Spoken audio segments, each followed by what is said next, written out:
Thank you, Mr. Chairman, and thank you, Mr. Chairman. On page 4 of your statement, you talk about inflation. You say, with regard to inflation, longer-term inflation expectations have indeed been quite well anchored. Expectations among investors have changed little on net since last fall, and we are lower than a year ago.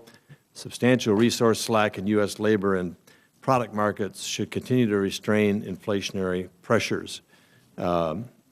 That's good news. That's good news for all of us. Let me ask you a question about the reverse of that, and that's deflation. We've gotten some bad employment numbers, not only for May, but the revision for April. Bad news out of Asia. It appears that the Australian manufacturing is in recession. India has posted its slowest growth in 9 years. China, many say, is on the verge of manufacturing a downturn. A lot of people are saying that we're at stall speed here in the United States. The question is, what is the risk of spending too much time worrying about inflation and ending up in a potentially deflationary new recession, perhaps prompted by a shock from Europe if they can't pull it together? And what are your concerns about that? What is the Fed thinking about that? Is that something we should worry about? Is that something you're worrying about? What kind of guidance can you give us on that? Well, when we set our definition of price stability as 2% inflation, we meant that to operate in both directions. We don't want inflation above that, but we also don't want inflation well below that. We obviously want to avoid deflation.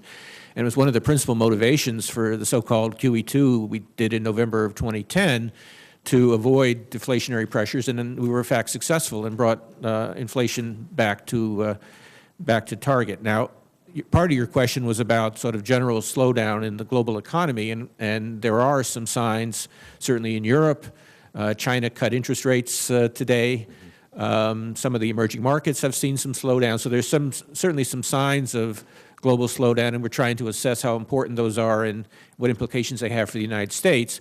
I would say, though, at this juncture that, with respect to deflation specifically, that we think deflation is, at this point, probably a pretty low probability risk. And at the moment, inflation seems to be pretty stable, close to 2%. We haven't seen much indication of declining inflation, particularly when you look at the either the non-commodity prices or look at expectations. So that particular concern right now is not, I think, very much in our forefront of our concerns. What would a shock to the system, war in the Middle East, euro coming apart, what would that do to that analysis of what you just gave?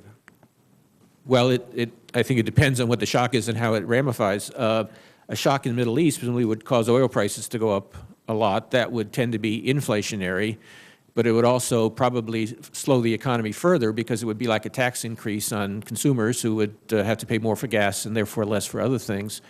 The euro situation depends a lot on, in the situation which we hope will not occur, in which there is a big escalation of financial stress. It would depend a lot on exactly how that happened. If Greece, for example, were to leave the Eurozone, but the stresses were contained there, then the effects would likely be fairly moderate. If the financial stresses were to spread more broadly, then that would create a lot of volatility in our own financial markets, would put stress on our financial institutions, would probably reduce lending, and would at a minimum tend to slow the economy. But again, I don't think deflation is the main concern here. I think the main concern is promoting adequate growth to continue to bring down unemployment over time. Given the kind of fragile state that we're looking at, fragile world that we're looking at from an economic standpoint, and particularly the situation in Europe as it's unfolding, do you sleep well at night? Do I see? Do you sleep well at night? I generally sleep pretty well, yes. But I have a lot to do during the day, and I need to be well rested. Thank you, Mr. Chairman. Thank you. Thank you. Representative Maloney. Thank you, Mr. Chairman, and